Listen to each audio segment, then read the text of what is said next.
On This Week in Enterprise Tech, Microsoft profit slaps its doubters. Apple is circling the wagon. Adobe Flash is dead again. And 5G might be perfect for rural deployment. Plus, SpoonGuru drops in to drop some AI in your diet. Try it on the set. Netcasts you love. From people you trust. This is Twit. Bandwidth for This Week in Enterprise Tech is provided by CacheFly at CacheFly.com.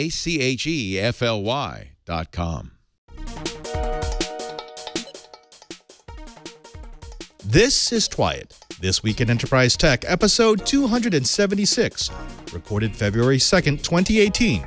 SpoonGuru, AI for your diet.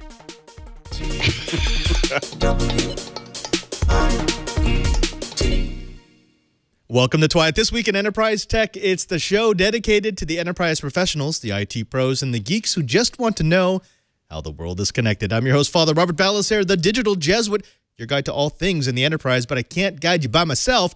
It's an awfully big world. I'm going to need a little help from my friends, my colleagues, and of course, that's got to start with Mr. Lou Maresca.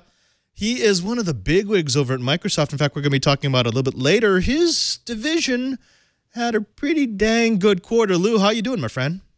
I'm doing fabulous, doing great. The weather's looking up and feeling better. I had a cold for last week, but otherwise we're doing great. I've heard that you're actually in quarantine right now and they won't let you out of your office until everyone is gone. Is that how that works? Yeah. Well, you know, that's one thing about having an office is great. I get to sequester myself in here if I'm a little sick or not feeling well. So that's what I'm doing today. Yeah. Okay, folks, here's a public service announcement. If you're ill and you can stay home, please stay home because that's how we spread this wonderful thing that we call the flu. Now, someone who doesn't have the flu is Mr. Curtis Franklin, which is surprising because he just got off a cruise boat for a month. And I thought that was like the thing you do. You get sick, right, Curtis?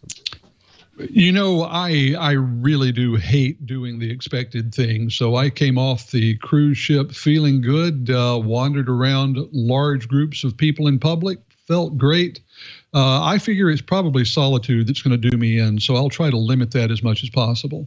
Well, gentlemen, we've got a great show for the Twit right today. Not only are we going to be covering the news, not only do we have to dive a little bit into 5G and what it might mean for rural communities, but we've got the folks from SpoonGuru who have a few thoughts of what AI is going to do for you in the future. Now, let's go ahead and jump straight in to the blips. Now, on Wednesday, Microsoft posted its earnings report for the second quarter of fiscal 2018 and wowed its investors. Among the highlights, operating income increased 10% to $8.7 billion, revenue was up 12% to $28.9 billion, and net income stood at $7.5 billion. Now, those numbers sound good for a quarter, but a deeper dive shows exactly why they're good. Surface products nudged just 1%. Windows OEM bumped 4%. Gaming was up by 8%, and enterprise was up by 5%. All relatively unchanged. However, cloud services made a huge impact. Office Commercial and Cloud jumped 41%, leading to a 10% and 12% increase in revenue in commercial and consumer sides. Dynamics revenue jumped 68%, and Azure saw a revenue growth of 98%. Additionally, it seems that Microsoft pulled off a smooth acquisition for once, as their LinkedIn purchase saw a 20% quarter-over-quarter growth for the 5th consecutive quarter, bringing in revenue of $1.3 billion. Of course, there will be naysayers who will point to some of the flat sectors in the company, but Satya Nadella's cloud-first strategy is paying off in a big way in actual profit and value. So also the latest Apple earnings call was this past Thursday, produced some pretty interesting insights about Apple and their device ecosystem. A lot of people spun it in many different ways, which made it look pretty good. But one interesting stat that was there that was interesting is the decline in sales over 1% after that $1,000 iPhone X launch. But historically, Apple has always been underperformed, and they actually underperformed the market as a whole. But its iPhone growth is almost as less than the growth of the market as a whole. But what the data is showing is that Apple's selling fewer iPhones at higher prices, which can actually look pretty good if they sell a lot of those higher priced devices. The size of its universe is actually shrinking, though, as it's charging its remaining customers more to get their devices to get upgraded. Services, on the other hand, usually grow sequentially in Apple's fiscal first quarter. Well, not this time. Services decline as a percentage of total sales, too, falling from over 15% of sales down to 10%. These signals are potentially showing a danger zone for Apple. It's charging more. It's shrinking its universe for a product that's may no longer be observable better than its cheaper rivals. On the earnings call, also, a place where Tim Cook normally calls out several times the numbers of people who are switching from Android phones to iPhones, never mentioned the numbers. And when asked, he declined to answer the question. The absence of an answer is almost as good as having the answer sometimes itself.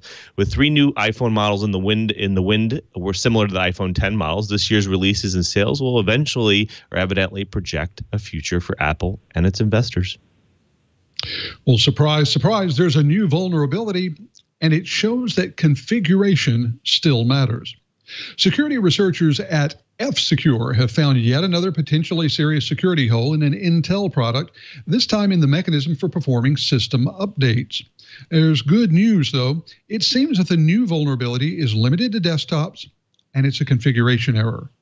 The researchers found a flaw in Intel's Active Management Technology, or AMT, a feature that's used to perform remote updates on advanced desktops using Intel vPro or workstation platforms using Core desktop chips and a certain Xeon CPUs. Here's the key thing: even if the PCs are turned off. The vulnerability allows a local intruder, keyword is local, to backdoor almost any corporate laptop in a matter of seconds, even if the BIOS password, TPM pin, BitLocker, and login credentials are all in place. The problem is in how some OEMs deal with AMT's BIOS extension, or MEBX, configuration and the BIOS password. The report is yet another reminder that we have to be paying attention to all levels of the hardware and OS configuration. For reality's sake, though, it must be emphasized that this is A, an exploit that requires local access to the computer, B, requires the attacker to be on the same network for further exploits, and C, has absolutely no impact on Xeon servers. Now, blockchain technology, yes. Cryptocurrency, not so much. This seems to be a trend among countries who are looking at the extreme volatility of popular cryptocurrencies and deciding that the risks are too great. India put the brakes on cryptocurrency a few years back, but yesterday they announced that they do want to explore the use of the blockchain for use as a technology in digital payments. Finance Minister Arun Jaitley included the use of the blockchain as a step to a digital economy in his budget speech on Thursday, specifically with the goal of being a cashless society, also bringing with it the increased risk of untraceable money laundered and shady business deals. He wants to explore the use of a distributed ledger to verify transactions within a cashless society powered by the soon-to-be ubiquitous wireless networking services around India, with a number of countries such as Iceland, Ecuador, and Vietnam outright banning Bitcoin and others such as China placing curbs on ICOs and Bitcoin-heavy investments. Too many are conflating the blockchain with individual cryptocurrencies themselves. So it's refreshing to see a government official seem to speak knowledgeably about the underlying technology and envision its use at the enterprise level for something other than digital financial instruments. So modern browsers today are disabling Flash by default, and it's more of an opt-in model. That doesn't mean people don't use it, though. Sites are slow to upgrade to the modern-day HTML5, so people are usually forced to use Flash.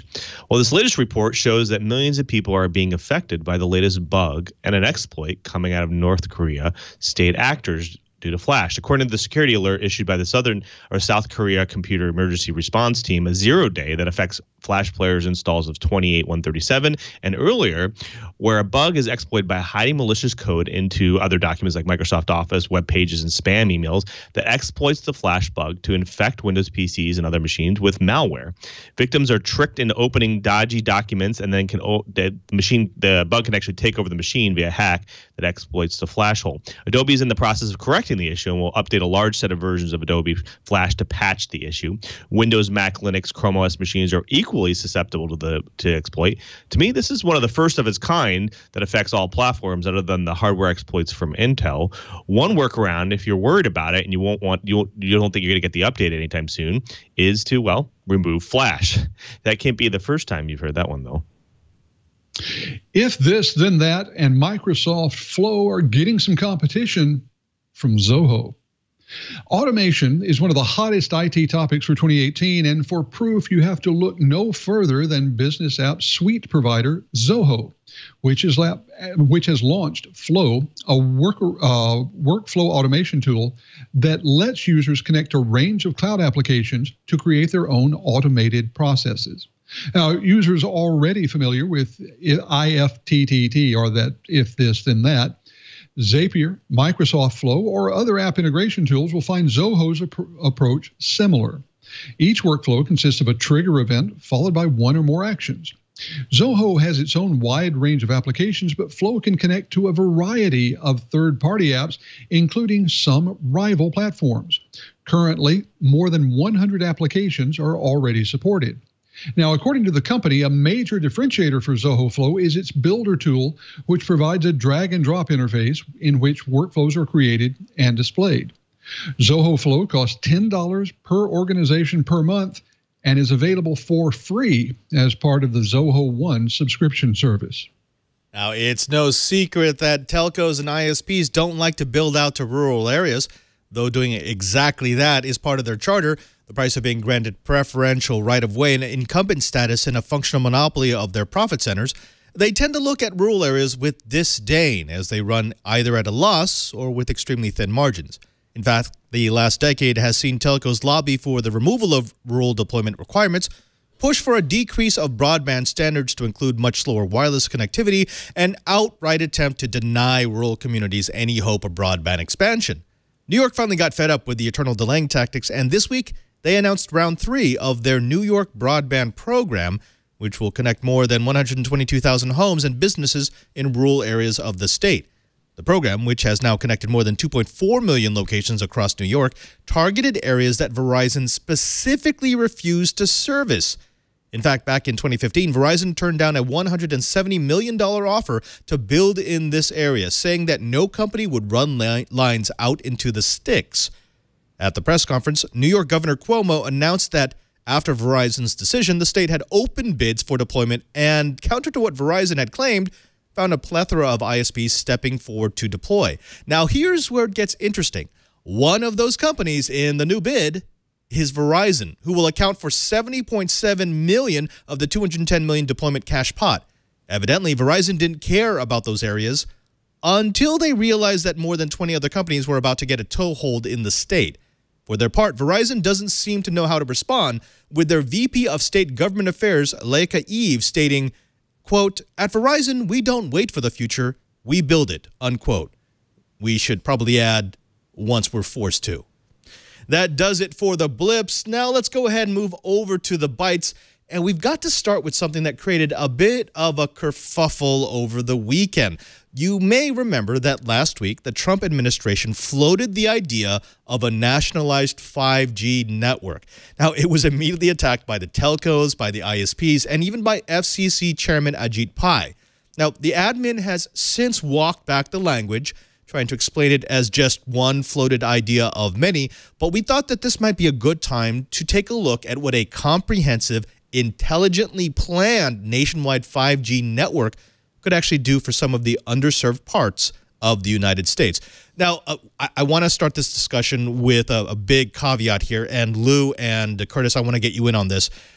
I will say unequivocally that wireless, no matter how fast or ubiquitous, is not a replacement for fiber. Would either of you agree or care to take issue with that statement?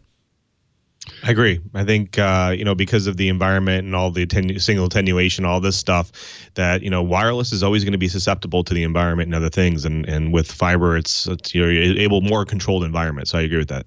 Right. I think it's highly application dependent. If you're doing business work, if you are pushing video, then absolutely fiber's the way to go. But I think for the vast majority of consumers, 5G could be a very worthwhile replacement for fiber, just because the fact is that most consumers will never need or really use the full bandwidth of fiber to begin with. Right. And I see that from the point of an end user. However, my point is at some point you tie it to ground. At some point it has to tie into the network. So it doesn't matter how advanced your wireless technology is. If it doesn't tie into a fiber network at some point, it doesn't tie into everything. It just doesn't work.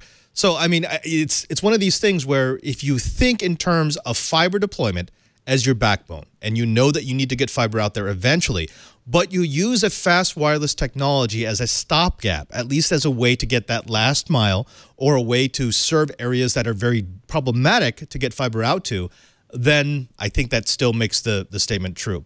But let's go ahead and jump into the story, because even with my love for wireless, for wired, I think wireless does offer huge advantages to rural and underserved areas of the country. Let's look at 4 things specifically. 1, it's cheaper. Now, the Wireless ISP Association estimated that a wireless connection to a rural endpoint could cost as little as 1/10 as much as wiring the same location. Now, Curtis, why is that? What are the costs associated with getting fiber out to a place that might be 2-3 kilometers from a POP? Well, almost all of the costs are because of the physical nature of fiber. You have to do one of 2 things. You either have to string it on a pole, or you have to bury it, or more likely some combination of the 2. And let's remember that with a lot of the places that we're talking about here, once you get to the customer's mailbox, you may still have a quarter mile or more to go before you actually get to their house. So it's a non-trivial cost, and the population density is such that it's difficult to really distribute that cost over a huge number of customers. And there are some very fixed costs. I mean, if you have to roll a ditch witch and its crew and put all of the stuff in the ground to safely hold fiber, that cost is fixed, whether you're talking about serving 1 customer or 10,000 customers. And it's the fact that we're talking in most parts of the country closer to 1 than 10,000 that really makes this cost prohibitive. Precisely. And I think you picked up on the main reason why Verizon and the other large incumbents don't like to do rural. It's because a kilometer of fiber can serve either 1,000 customers or it can serve 1. Which would you rather have? Of course, you're going to want the areas that have a lot of customers because that's more profit.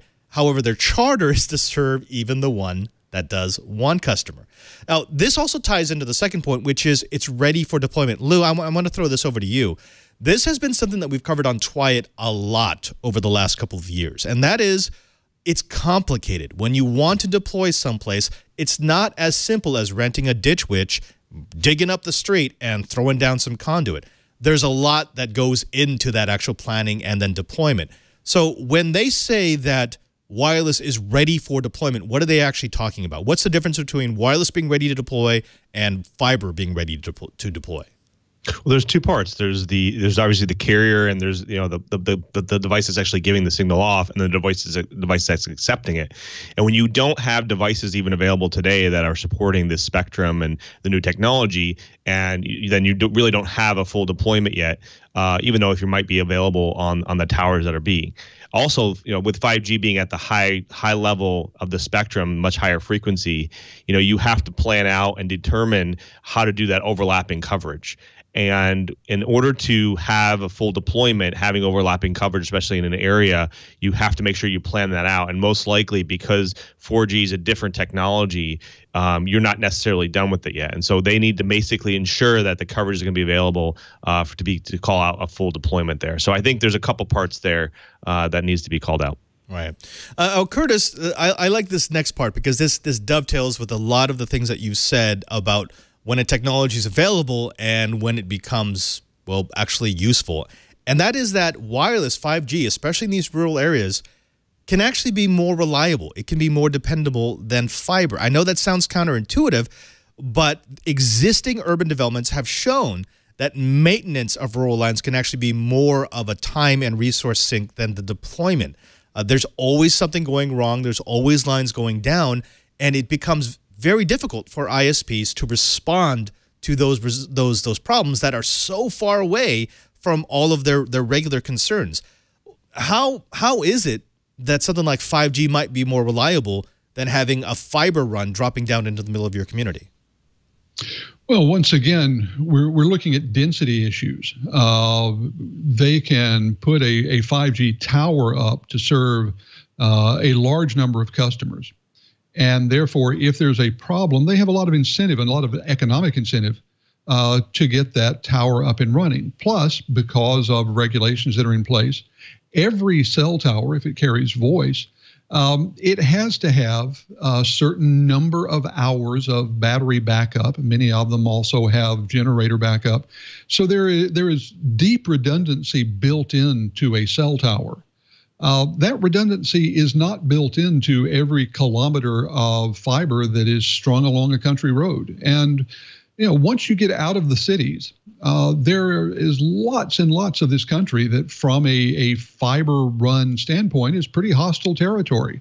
I mean, just look at the weather forecast for the weekend. We've got a big winter storm moving across the northern tier of states. That's going to carry with it in many places ice. Ice brings down fiber and copper and everything else. So it's fragile. The radio waves just don't have to deal with that. And the frequencies that are being used are pretty resistant to weather-related interference. So from the point of view of a consumer-level bandwidth requirement, 5G is just a much more resistant, much less brittle medium than is anything that can be described as cable or fiber. Yeah, and I know, again, that's counterintuitive, and we've all been trained, and we've all had experience of wired/fiber being more reliable than wireless, but again, rural areas play by slightly different rules. Oh, the fourth one, and again, this is one of those kind of counterintuitive things, is that it can actually be faster than typical wired to these locations. You have to remember that with the distances that we're talking about, you're always going to get a loss of signal, be it copper or fiber, and you're going to need a lot of equipment to repeat that signal. Well, with the current state of 5G, and remember, we don't have a standard. We don't have a technology that we can say is 5G, but we're looking at a combination of technologies. Millimeter wave radios, something up in the 600 megahertz range and 600 hertz range, UHF radio. A combination of these is what we're actually looking at when we do 5G deployment. Right now, they're saying with the technology that we have, you're looking at a minimum of 50 megabits per second. And with the gear that they're looking at and the standards that they might include in the 5G standard, you could be up to 200 megabits per second non-line of sight, which is amazing. If they could actually make that work, that would be fantastic. Make it work outside of the lab. So let's go ahead and take those. Those are the four reasons why we might want to consider a 5G network, especially in rural areas. Right now, the FCC is estimating that there are 20 million Americans living in rural areas that don't get any sort of broadband service at all. So we can look at this and say, this could be a way for us to get out to that. These people, these communities have been waiting for decades, for literally decades, watching the broadband revolution pass them by. And they're starting to realize that this is not just email and surfing, that there's an entire part of the economy that they could be participating in if they just had broadband. Curtis, I want to throw this over to you, though. 20 million Americans looking at a broadband deployment of 5G across the nation that's going to cost billions of dollars. There's going to be people who do the cost analysis on this and say, maybe the incumbents have it right. Maybe we don't deploy to rural areas. What's the response to that? Well, you can see that, and I think what we have here are the limits of pure capitalism, and it becomes a very philosophical thing. The pure capitalist, pure free market fans would say that we let the market, let the incumbents figure it out, while others point at the potential advantages to the broader economy and to these 20 million citizens. And say that it's worth some sort of societal investment in them, whether that investment is made through the government or through the higher tariffs all of us will pay if the incumbent wireless providers are required by regulation to provide this. Personally, I think that there is a compelling case to be made for doing some sort of nationwide 5G coverage. I'm much less entrenched about the mechanism that's used for that. But I think that pretty much blanket coverage of the nation by 5G has a lot of good things going for it. And I would be in favor of it, recognizing that because I live in a place that's already served by broadband, I would end up paying for it. Hey, it's what neighbors do. But I think that there is a lot of business to be unlocked out there. I have covered a lot of agriculture, for example, and it's astounding what the agricultural users, the agriculture industry is doing with its current level of bandwidth. Food production will become safer, and the facilities will become more productive with better broadband. And I think that's the kind of thing that makes it an advantage for everyone. Yeah, we've got a very good conversation going on in our chat right now between Chumley, CR1, Y Guy, and Emily the Strange, talking about exactly this idea of there's a couple of different ways you can look at this. Like you, Curtis, I fall into this category of you could actually advance these areas quite a bit. There's a lot you can do with a broadband connection on a farm.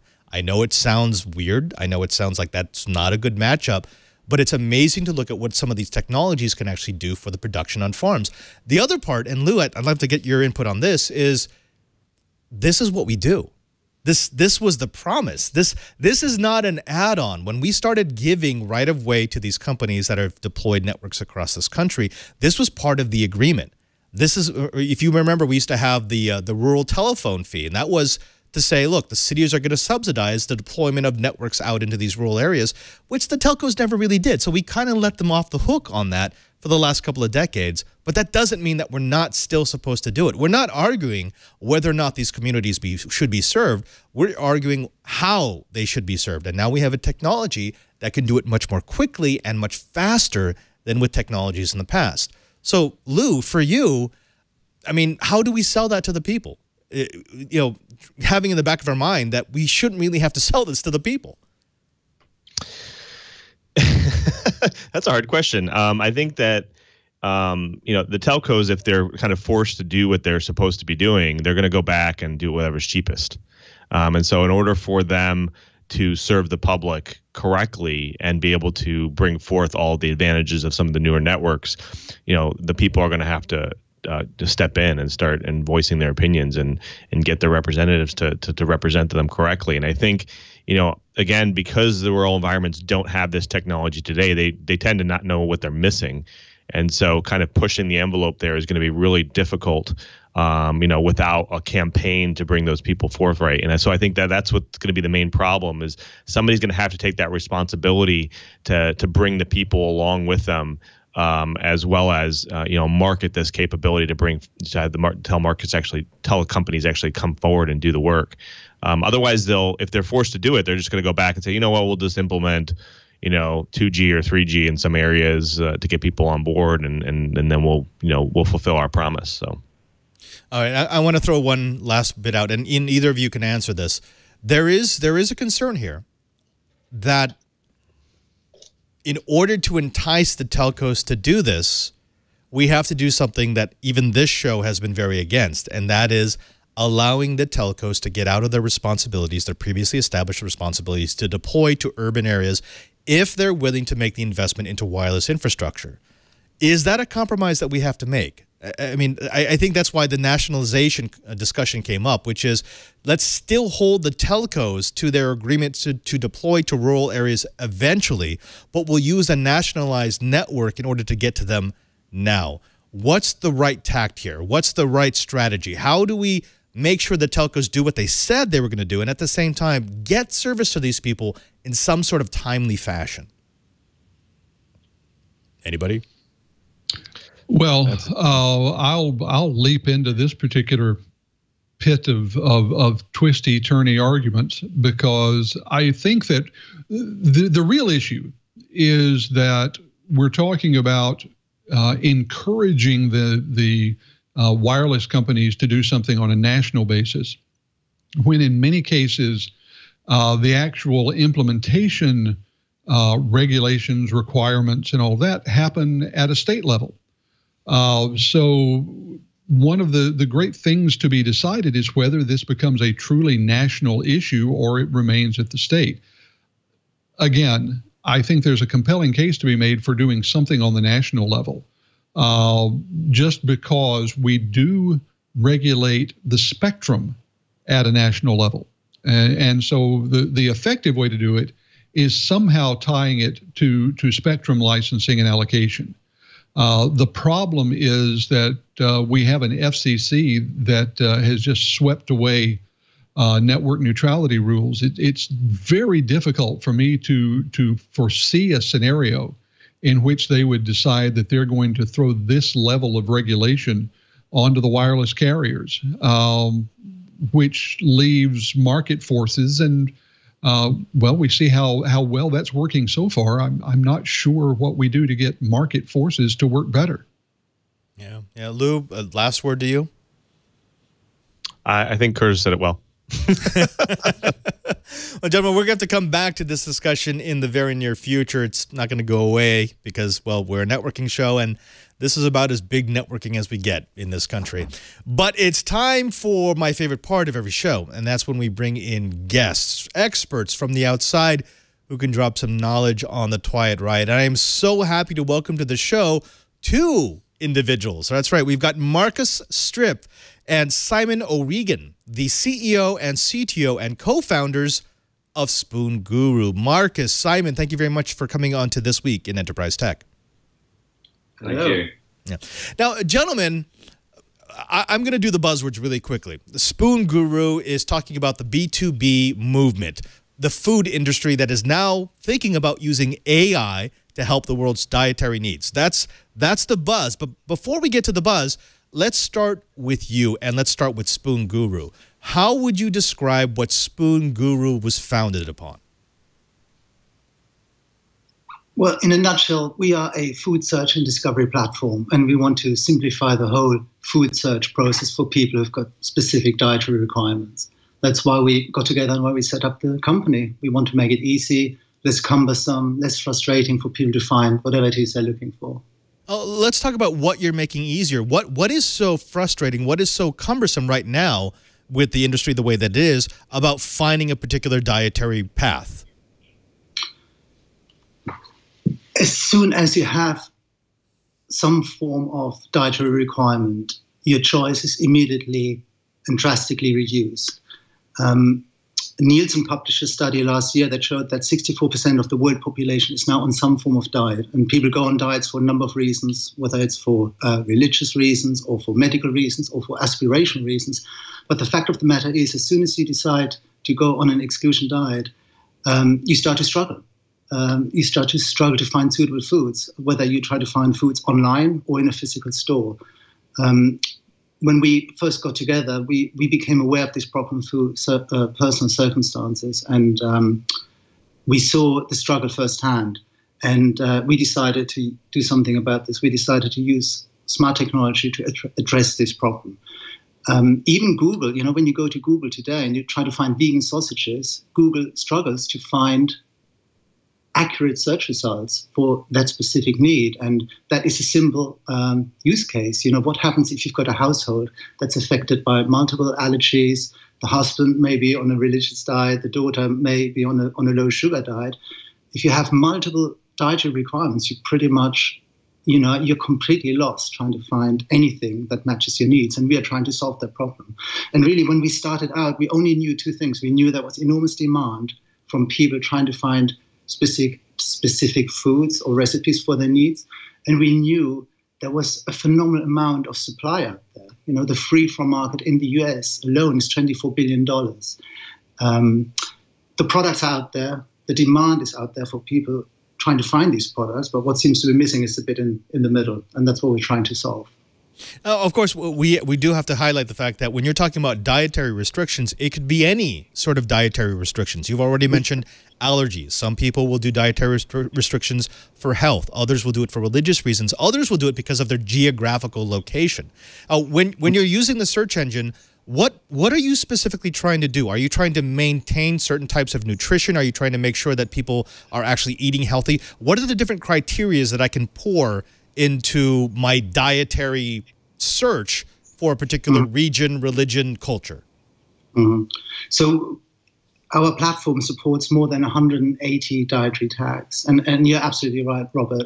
They range from the religious dietary restrictions to health diets or, veganism or preferences, food preferences. Some people may prefer to be on a gluten-free diet as a lifestyle choice, whereas others may be affected by celiac disease and they have no other choice but to eat gluten-free foods. We are not trying to judge. We are fundamentally neutral and objective. Right. We allow our users to tell us what it is they're trying to avoid, or what food preferences they have, and if it exists, we'll try to find it. That's what we're trying to do in the first instance. We also support a number of healthy diets and aspirational diets, and obviously we would like to encourage people to embrace more healthy lifestyles, but we don't really. Our number one objective is to simplify the whole food search and discovery process, and we don't judge. You may be on a paleo diet, which may not be the best diet for you from a medical perspective, but if you choose that diet as a lifestyle choice, we simply help you find suitable products and recipes for that requirement. We've got PS Chops in our chat room. He has a very insightful question, and he's wondering if your search engine can help deal with food scarcity in certain regions. For example, if I've got a dietary restriction, can I use your app to make sure that I can have all my nutritional needs met within an area that maybe has a food scarcity of particular foodstuffs? Does that work into the engine at all? What it will certainly do is it will expand the number of foods that are available to you on any particular diet. Okay. It sounds really simple, but many foods aren't actually labeled as, many vegetables aren't labeled as suitable for vegetarian, for example. I know that sounds very trivial, but actually, once you get complex dietary restrictions, the foods that are specifically labeled for that restriction also narrow in choice very much. So what the engine will do is greatly increase the number of foods that would be available to you on any particular dietary regime or restriction. So from that perspective, yes, in the sense that there may be foods out there that you're not aware that may fit your profile, we would be able to offer those foods to you. All right, so take me from start to finish. Let's say someone downloads your app. They've got a dietary preference. They've got a dietary need. What are the things that they can do with your app? What are the things that they can search for with your app? And what does your app connect them with? Take me through the whole process. So the app is available for free on Android and iOS. And first-time user downloads the app, and then you're encouraged to set up a profile. Some of our users actually just use the app to find any kind of food, but you're really encouraged to set up your profile. And that is the first... what you can see on the screen now, here this is the onboarding experience. We support more than 108 different dietary preferences in the app, and we continuously launch new dietary preferences. You can choose between intolerances and allergies, and if you want to configure a lifestyle preference on top, for example, you may have a nut allergy, but you also happen to be on a low sugar diet, or you prefer a meat-free diet. Once your profile is set, we are fundamentally a search engine, and we search hundreds of thousands of food products and recipes to find exactly those that match your needs. So once your profile is set, every single product you see or every single recipe you see will match your specific requirements. If you're on a gluten-free diet, we wouldn't show you any recipes of food products that contain gluten. So not only does it make it very safe for people to find appropriate foods, it simplifies the whole process. There's also a powerful barcode scanner in the app, so if you're in a supermarket environment and you want immediate feedback on whether a product is suitable for you, you don't need to read the list of ingredients, you don't need to work out what an E204 number is. You simply scan the barcode and the app tells you immediately, yes, it's okay for you, or no, put it back. Now, how are you getting this information? Is this all hand-entered, or is there some database that you're tapping? We have sort of aggregate suppliers for all of the recipes, and I think we have about 120 1,000 US products approximately, and I think approximately similar number of recipes. So we aggregate these. We then, on a daily basis, we add new products and recipes, and we run the machine learning and AI models across all of the attributes of all of those recipes and products on a daily basis. So we're continuously refreshing the products and the attributes that are assigned to them.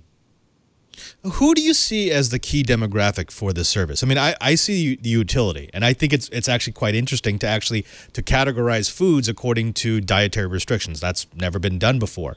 But in your mind, going out 5-10 years, who do you see being the loyal audience of SpoonGuru? My personal view is that this technology should virtually disappear within 10 years because it should be ubiquitous. You shouldn't be looking even at, if you're shopping or you're looking at recipes or you're in a restaurant, you should automatically be offered products, recipes, meals that suit your dietary requirements. It should become part of the infrastructure of the way food is distributed and sold and purchased. Well, let me ask you a little bit about that, because this is information that actually, if people are looking, it is available. I mean, you can find the dietary information about the things that you are eating. Do you think it's a lack of desire to actually know what people are eating, or is there really a lack of understanding of how dietary restrictions work?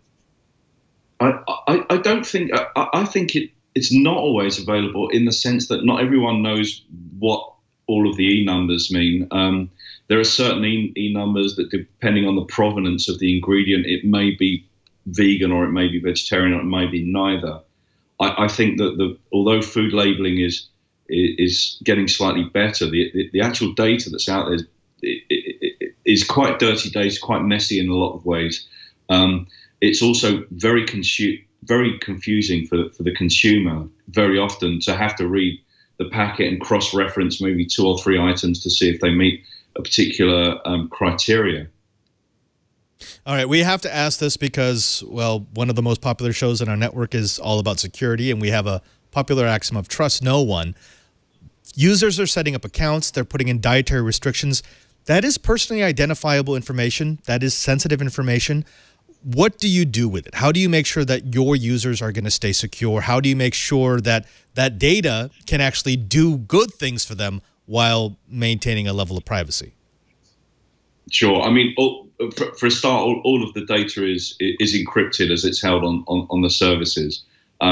Any scans we do across the data or usage structures is all anonymized.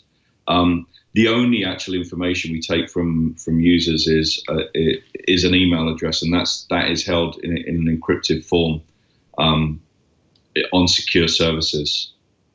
Okay, and I want to go back a little bit to one of the comments that you made, that eventually you'd like to see this app disappear. And I think that's because SpoonGuru is really a B2B platform. That's what you want. That's your lineage. That's where you're looking for. So in 10 years, when the app disappears, where do you see SpoonGuru? I mean, obviously, you're not trying to make your company go away. You're trying to evolve it. So what's that next step? Yeah, I mean, I don't think it's, as you correctly pointed out, it's really that we don't want to see the function disappear. We want it to be, we started off with a very kind of focused problem that we wanted to solve, and we'd like to see this problem solved everywhere for everybody. So we'd like to see it as part of the whole sort of food supply chain, and in that sense, we'd like to see SpoonGuru as a company that can help bring that about. All right, I want to go ahead and bring in my co-host into the discussion, because I've been watching them in the display monitors, and they're kind of bobbing their heads and they're listening to this. Curtis, Lou, I don't know of any other company that's doing this. I know companies that are trying to offer nutritional packages, companies like Blue Apron, which is a sponsor of the network. They do this sort of things on the macro level. I don't know of a company that allowed me to search for dietary restrictions. Can you think of any? I can't think of any write-off. And the other services here in the U.S., their response to something like this is to provide you with the food, rather than provide you with information about food that you would procure yourself. So I think that this is a most interesting model. One of the things that I'm curious about, and I would love to ask our guests, when you looked at this need, you've talked about the artificial intelligence, the machine learning concepts. Was this a case where you looked at the need and instantly said, well, what we need to do is go out and build our own artificial intelligence capability? Or did you decide on the need and then go out looking for a platform that provided that intelligence for you? Can you tell us a little bit about how the build out to this point has happened? Sure. Essentially, this really started with us thinking this must already exist. Surely there's such a need. We felt there was such a need from our personal experience and various other things. So initially, we started a research to find, where is this? It must exist somewhere. And upon finding we couldn't find that it existed anywhere, we took a look at the problem from a data perspective and worked out whether it would be feasible, which we considered it was feasible given the right amount of resourcing. So we really built from the fact that there's definitely a problem here. We consider there should be a solution in this day and age. There's a wonderful kind of confluence of the fact that the processing power, the data, potentially the data, although it's very dirty data and needs a lot of cleaning. These things, I think 10 years ago, you couldn't really do this, or you'd need, such a huge amount of resources that probably guys like us in a startup couldn't really bring those resources to bear. And I think it's the combination of the fact that the data is available, the resources are available to a startup, and obviously it's taken us a lot of time to get to this point, but we did feel it was something that a soluble problem, providing we applied the right resources to it. And this is the traditional, this is the hump where you're a startup, you've got a great product, you've got something that's unique, something that no one else is doing, and now you need to find a way to grow it. Lou, you actually have experience with this, right? What's the key hurdle that they have to jump over in order to start really seeing acceptance? So like a lot of individual organizations today, like Celiac Disease Foundation, I've had some family members that have celiac disease. They offer this ability to go search, and they have kind of an aggregation of several providers that give you kind of like recipes for specific food types. But I think for this particular scenario, a lot of organizations, I like to go back to like MLS systems where they have data. It's in a different format per sometimes even region in a state. And there's like no real easy way to kind of aggregate all of that data. And so, again, you have to cleanse it and format it and transform it and do all those special things. But one interesting way of kind of getting over that hurdle is standardizing the data format and providing that standard to providers of something like maybe recipes in this case, or food providers like Blue Apron and so on, and giving them the advantage of, hey, we can broadcast and market your service via our service by just giving us data about what you offer and relating it back to dietary restrictions. Has that been something that you have done or maybe done and reached out to these companies and talked to them about that and maybe provided some kind of a standardized way of or format to provide that data and maybe open sourced it or so on? Simon can answer the open source question. We are in direct conversations with large corporations around the world in order to help them make sense of their own data set. Every single corporation, whether it's an FMCG company or a large retailer, recognizes the problem. They understand the consumer demand. They can't satisfy it adequately. And we are now, our business model is based on B2B revenues. We started out as an app. We still have an app in the marketplace. It's a great R&D tool for us. It's a gift, effectively, to people out there struggling. We intend to keep it for free. We make money through licensing our technologies to large corporations, and that allows us to reach millions and millions of people, literally, and improve their quality of life. and help them with their struggle to find suitable foods. The standardization is an interesting question, and we've been approached by a number of bodies who understand the need for a standard. I don't know whether us as a startup are best positioned to drive that kind of conversation, or whether it needs to be driven by large corporations. We are happy to work with anybody. Our entire philosophy is based on how can we use technology to simplify the whole process and make it easier for people to find whatever it is they're looking for. That's what we do. We've built a product that has solved that specific use case, and now we are happy to license it to anybody who's got an application for it. Now, gentlemen, we've got again an interesting conversation going on in our chat room with Chumley, JJ to the 4884, Heretic Specs. They're looking at the nutritional side of the service. One of the things that they're bringing up is, unfortunately, most of us in the developed world didn't pay attention in nutrition class, or we didn't even have nutrition class. And so we don't actually understand that you kind of do need a balanced diet, and you need to make sure that you're taking care of the dietary needs of your body, no matter what your diet might actually be. Is that something that SpoonGuru can help with? I mean, is that a specific function? Yeah, absolutely. There are a number of healthy diets you can select within the app, so you can decide, you can set a low sugar preference, for example, or a low salt preference, or a high fiber preference. And we're about to roll out a number of proprietary diets with a partner of ours around cholesterol management, blood pressure management, weight and wellness management.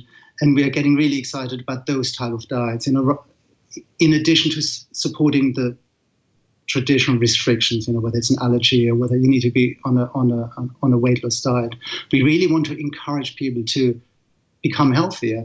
And I personally would love to be on a healthy diet if it was made easy for me, but I simply can't be bothered to read the back of a packet and work out how much salt per day is good for me, how much sugar is good for me, where are the thresholds. And if there was an app like SpoonGuru that would make it easier for me, I would absolutely use that to find products and to cook, to find suitable recipes. Lou, this strikes me as the kind of app that I would probably spend a bit of time just messing around on it, finding out, hey, you know what? If I were to go on an X diet, where could I get my protein from? So let's say I'm going to go on a low cholesterol diet, so I'm probably not going to be eating much meat. I'm assuming SpoonGuru can say, hey, these are the alternate sources of protein that will replace what you're losing because you're not eating meat. That's cool. And actually, I think that's actually the gameability, the appability of this service, which is people can actually start saying, oh, that substitutes for this and that substitutes for this. The other part of this question is, and this has come up in the chat room several times, what would this do for people who live in what we call food deserts? And that could be out in the middle of nowhere, or it could be in the middle of a city where it's not just dietary restrictions. There's actually a restriction on the types of food you can get. So again, the starting point is we look at what is available, and we search that data set, and we filter out whatever is suited to you specifically. So if you're in a certain area where the amount of product is limited, then we would analyze that limited data set and simply bring to the surface whatever it is that is the most appropriate for you. But again, it's all about what we do is about tailored choice and personalization, and we just make it much easier for you to find whatever it is you're looking for within that given data set. It's about kind of showing you the foods that you can eat, as opposed to many diets are defined by telling you the foods that you can't eat, which is fine, but it's not that useful when you're trying to find something to eat. Right. You actually, but telling you the foods you can eat, we feel is a more useful function in some ways. Yeah, actually, I'm right with you, because I've seen some of those nutritional apps before, and they're very good at telling me the things I should avoid, not so good at telling me things I should eat that are actually available in my area, which I think that's the strength of your approach. All right, let me ask the vision question here. Is your ultimate goal to be acquired? I mean, is SpoonGuru destined to have a technology that an Amazon or another logistical giant can say, this is something we can roll into our service and make it that much better? Or is your long-term plan to say, no, SpoonGuru is going to stay independent for the next 50 years? No. Our vision is we want to see the end of consumer struggle. We want this capability to be ubiquitous wherever you are on the planet. Food search should not be difficult in this day and age. When Google is mapping the ocean floors and Elon Musk is putting somebody on Mars within our lifetime, the fact that you can't find gluten-free vegan sausages is crazy. That use case we want to see solved within the next 3 years. And we are a tiny startup. We're growing rapidly, but we're still tiny compared to the big corporations. So sooner or later, we will be teaming up. We are really looking forward to teaming up with global partners who can help us scale this business globally and make the functionality ubiquitous. What I like about this is you could be using SpoonGuru if you're vegan, if you're paleo, if you're all meat, if you're all rocks, whatever it might be. I really like that aspect of the service. We don't judge. Yeah. And specifically if you have more than one dietary requirement as well. So because you're a celiac doesn't mean you might not be a vegetarian as well, or may not also be allergic to nuts. So it's really about trying to help people with combinations of dietary requirements too. Yeah, and we love that. When we first started out, we made the assumption, you've got a bunch of allergy sufferers over there, and you've got a number of vegans over there, and maybe you've got some fitness fanatics over there. And we can, of course, support all of these segments. But what we're seeing now from our own data set is that people have multiple food preferences. What Simon's just said, on average, an average app user on our app has selected 3.3 food preferences. And we absolutely love that. We love the fact that everybody's unique. And we want to celebrate that. You tell us what it is you like and what you don't like. And if it exists, we will find it for you. And that's all we need to do. It sounds easy. The other thing I love about this is the problem is very clearly articulated. It's very clearly defined. It's incredibly hard to solve. But we've done a phenomenal job, I think, at having a good crack at it. And it is validated in the marketplace. Now, I don't know whether you know, but our first client who licenses our technology is the world's second biggest supermarket, Tesco's in the UK. They came to us. They realized they had the same problem. Their customers were looking for foods, and they were searching with specific dietary preferences, and they struggled to surface those products.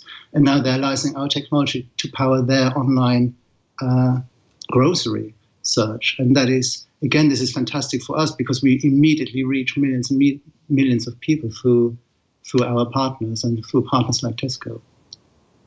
Marcus, Simon, this has been an absolute pleasure. It's always fun to step a little bit out of our box. This is not a typical fare that we would have on This Week in Enterprise Tech, but I'm so happy that we covered it. Unique solution, unique company. Gentlemen, if you could, please tell our audience where they can find you, where they can find your app. This is your time. Take the next 30 seconds and plug away. So you just go to SpoonGuru to find more information on our company. The apps are available for free for download in the app stores. And let us know what you think. We respond to feedback. That's another big advantage we can bring to the table. We love to hear from our users. We respond to requirements. That's all we do. We're not trying to second guess what people may want. You tell us what your frustrations are, and if you can solve it with a smart application of technology, we will try our best to do that.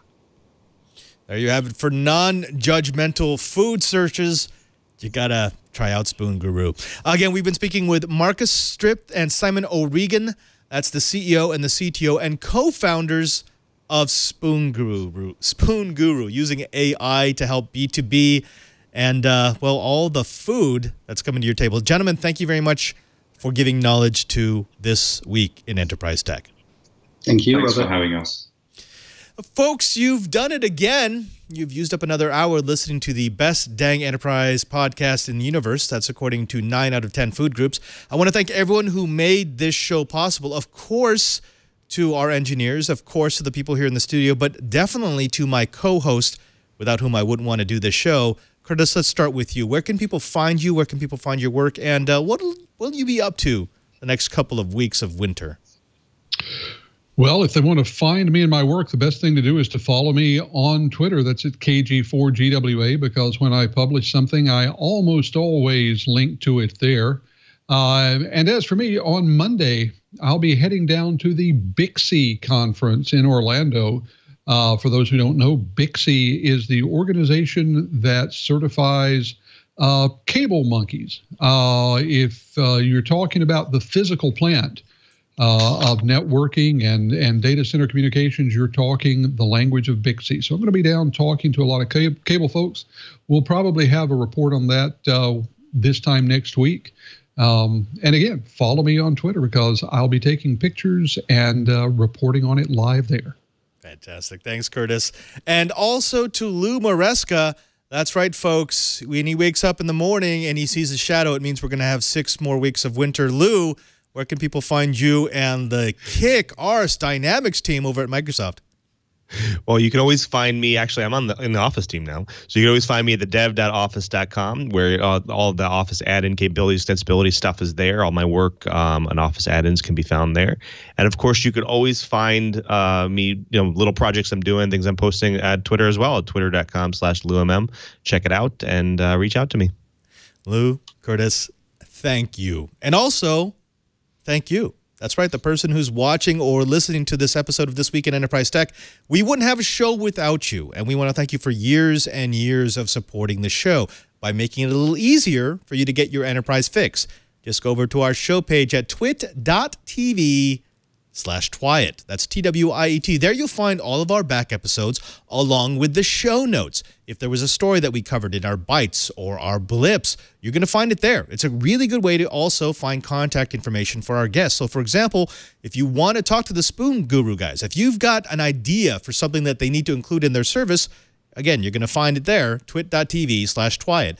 As long as you're there, why not subscribe? If you want to make sure that you never miss an episode, you can get an audio version, a video version, or a high-definition video version into your device of choice automatically each week. Again, twit.tv/Twiet. Also, while you're following us there, why not follow me at twitter.com/PadreSJ. If you follow me there, you're going to find out what we're going to be doing each week on the shows that I host. You see what I do when I'm not at the studio. Like, I don't know, the last time I checked, I was recreating an Elon Musk flamethrower in the courtyard of St. Ignatius, which I had to take down because someone told me that that was irresponsible and immature and not worthy of a priest. But I'm probably going to do it anyway. So again, go to twitter.com/PadreSJ. Finally, thanks to everyone here who makes the show possible. To Lisa and Leo, who have let us do this show for years and years and years. To my engineer, Alex the Man Gumple, and also to my TD, Kevin. Now, Kevin, this is the time of the show where we offer you a chance at redemption. Every week, we ask you a little bit of information that came out each show to see if you were paying attention. So are you ready for this week's question? As ready as I usually am. Okay. According to the SpoonGuru service, what is the perfect superfood? Strawberries. I'm sorry. The answer was pizza, but thank you for playing. We'll try again next week. I would love that. Until then, I'm Father Robert Ballecer, the digital Jesuit, just reminding you that if you want to know what's going on in the enterprise, just keep quiet.